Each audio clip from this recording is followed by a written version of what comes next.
Hello viewers, আসসালামু আলাইকুম। সকলকে শুভেচ্ছা এবং স্বাগতম জানাচ্ছি আমার আজকের ভিডিওতে। ভিউয়ার্স, দীর্ঘদিন পরে একটি বিষয় মনে হলো যে আপনাদের সাথে আলোচনা করার বিষয়, বিশেষ করে যে পরিবার পরিকল্পনা অধিদপ্তরের নিয়োগ প্রক্রিয়া নিয়ে আমি অবশ্য বেশ কিছুদিন হলো যে এগুলো নিয়ে ভিডিও করা বাদ দিয়েছিলাম।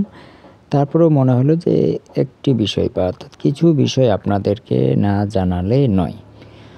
তো মূল আলোচনা শুরু করার আগে যেটি মূলত আপনাদেরকে আমি জানাতে চাচ্ছি, তার আগে আপনাদেরকে একটা বিষয় শেয়ার করে নিই যে পরিবার পরিকল্পনা অধিদপ্তরের ২৬ ক্যাটাগরির যে নিয়োগ পরীক্ষার ফলাফল বাকি রয়েছে, অর্থাৎ বিশেষ করে নৈশ প্রহরী বা নিরাপত্তা প্রহরী জাতীয় যে পদগুলো রয়েছে সেইগুলো আসলে ভবিষ্যৎ কী, এটার সর্বশেষ আপডেট আপনাদেরকে জানিয়ে দিচ্ছি।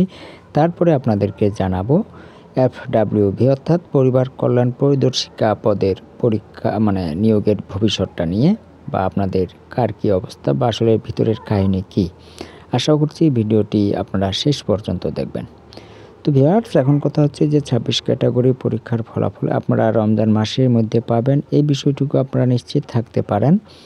যেভাবে হোক আপনারা রমজান মাসের মধ্যেই, রমজানে অর্থাৎ ঈদের আগে আপনারা এই বিষয়ে একটা চূড়ান্ত সিদ্ধান্ত জানতে পারবেন, অর্থাৎ আপনারা ফলাফল পেয়ে যাবেন। এই বিষয়টি নিয়ে আপনারা মোটামুটি নিশ্চিত থাকতে পারেন।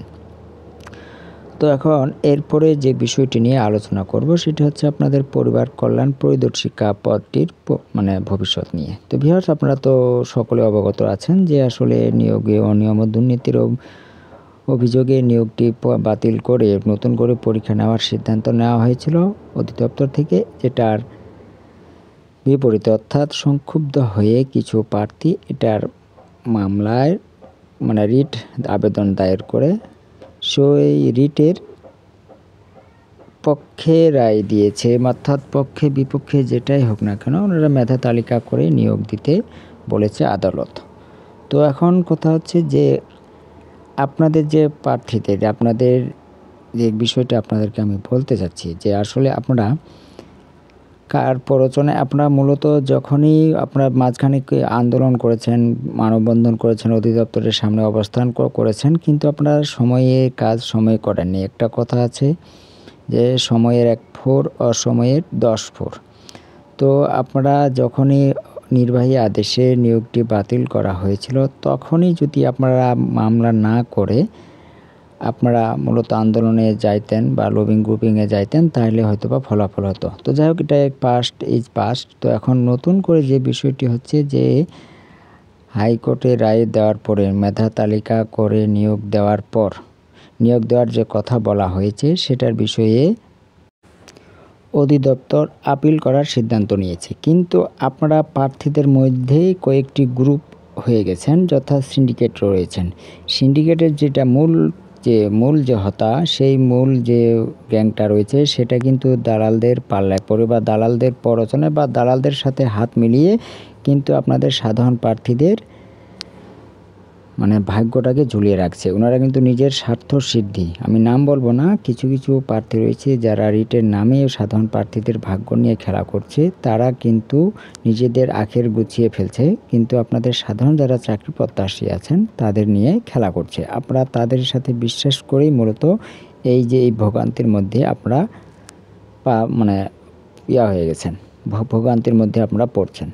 তো এখন কথা হচ্ছে যে হাইকোর্টে যে রায় দিল, সেই রায়ের বিরুদ্ধে অধিদপ্তর আপিল করেছে, আপিল করার সিদ্ধান্ত নিয়েছে বা করছে। যাই হোক, যখনই হাইকোর্ট রায় দিল, তখনই যদি আপনারা সকল ভেদাভেদ দলাদলি ভুলে বা কারো কোনো দালালদের প্ররোচনায় বা আশ্বাসে না পড়ে আপনারা অধিদপ্তরের সামনে একটা কর্মসূচি দিতেন বা জোর আন্দোলন করতেন, তাইলে কিন্তু আপনাদের ফলাফলটা বা আপনাদের যেটা ভাগ্যের যেটা ছিল সেটা কিন্তু হয়ে যেত। কিন্তু আপনারা সুযোগ দিয়েছেন যে হ্যাঁ, হাইকোর্টের রায় মানতে বাধ্য। কিন্তু আসলে সিন্ডিকেট যারা দালাল চক্ররা তো চাচ্ছে যে এটা বছরের পর বছর ঝরে থাকুক। এখন এটা অধিদপ্তর যে আপিলের সিদ্ধান্ত নিয়েছেন, যে আপিল করলেই কিন্তু মূলত এটা দীর্ঘদিন কয়েক বছর লেগে যাবে, তখন কিন্তু আপনাদের আর সুরাহা হবে না। আপিলের শুনানি শুরু হয়ে গেলে ওটা দীর্ঘমেয়াদে থাকবে। দেখবেন যে কারো আইনজীবী সেদিন উপস্থিত নেই অন্য মামলার কারণে, কোনো দিন দেখবেন যে মাননীয় বিচারপতিগণ উপস্থিত থাকতে পারতেছেন না। এভাবেই কিন্তু দীর্ঘদিন চলতে থাকবে। তো আর আপনারা এখন মনে করতে পারেন আপনার যদি সকল ভেদাভেদ ভুলে গিয়ে এই যদি রিটের বিষয়ে এটা নিয়ে আপনাদের আর করণীয় কিছু নেই, আপনারা নিজেদের সিন্ডিকেটের পাল্লায় পড়ে আপনারা আপনাদের ভবিষ্যৎটাকে নষ্ট করেছেন। আপনাদের প্রথমেই উচিত ছিল আইনি পথে না গিয়ে আপনাদেরকে মূলত লবিংয়ে বা আন্দোলনের মাধ্যমে দাবিটা আদায় করা, কিন্তু আপনারা তা না করে দালালদের পাল্লায় পড়েছেন। মামলার পথ দেখাইছে, আপনাদেরকে মূলা ঝুলিয়ে রাখছে, সেই আশায় আপনারা এখন থাকতে পারেন। তো ভিউয়ার্স, এখন হয়তো বা সময় সুযোগ রয়েছে, আপনারা বিভিন্নভাবে লবিং করে দেখতে পারেন, বিভিন্ন বা আপনাদের অন্যান্য কিছু রাস্তা খোলা থাকতে পারে, সেই বিষয়ে আপনারা যোগাযোগ করতে পারেন। তো আইনি পথে গেলে আপনাদের দীর্ঘ প্রক্রিয়ার মধ্যে যেতে হবে। তো ভিউয়ার্স, এই ছিল মূলত আজকে আলোচনার বিষয়। সকলকে ধন্যবাদ। আল্লাহ হাফেজ।